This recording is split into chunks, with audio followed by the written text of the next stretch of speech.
On then to Q2 in Germany, a slightly drier track, but not sure whether or not the times would be any quicker. Was the gravel looser than it was earlier in the day? We were about to find out. Baumanis edging Loeb out on the way up to turn 1 and onto the back straight.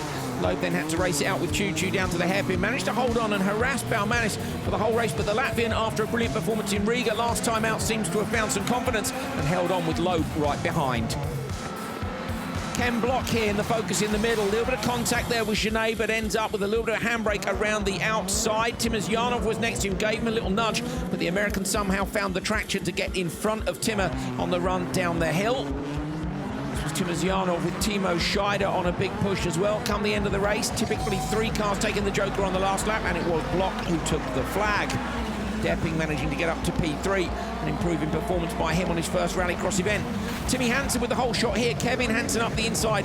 In the middle of the pack there, you can see Kristoffersen and Reinis Nitish having a tiny bit of contact. The Latvian lost out there and went backwards, but again, with Kristoffersen not getting the start, he wasn't able to do what he's done at previous events, despite rubbing the bumpers on several of the barriers on the way round. Timmy Hansen with a very quick time indeed, faster than Ekstrom had gone in Q1 even.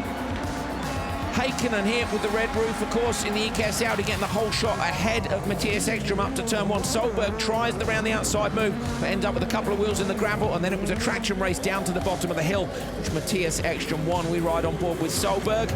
This is the Joker lap split, of course. Sebastian Eriksson going with him, both those two deciding it would be better to take a Joker, having not got the start they wanted. Solberg then put in some absolutely flying laps, desperately tracing down Ekstrom, who was slightly wide in the Joker. Here we go again. It's like a rerun of a couple of years ago when we had the closest ever finish here, but this time it went to Ekstrom. Not enough, however, for him to beat Timmy Hansen in Q2. It was Timmy who won the second qualifier, but Ekstrom, with good positions in both Q1 and Q2, is the overnight top qualifier. Petter Solberg, 4 days ago, undergoing an operation, is P3.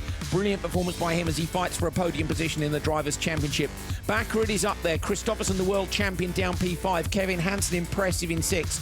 Topi Heikkinen, Sebastian Eriksson. That's a great run by him, of course, on his second one-off outing. So not really a one-off, is it, in that case? Kevin Eriksson, Reinis Nitish, Ken Block and Yannis Baumanis are currently your top 12. So Block and Baumanis on the cusp. Sebastian Loeb look desperately need to get in. What can Depping and Scheider do at home? Timozyanov. There's a host of quick drivers who tomorrow, with 2 more sessions, might just make the cut for those all-important semi-finals.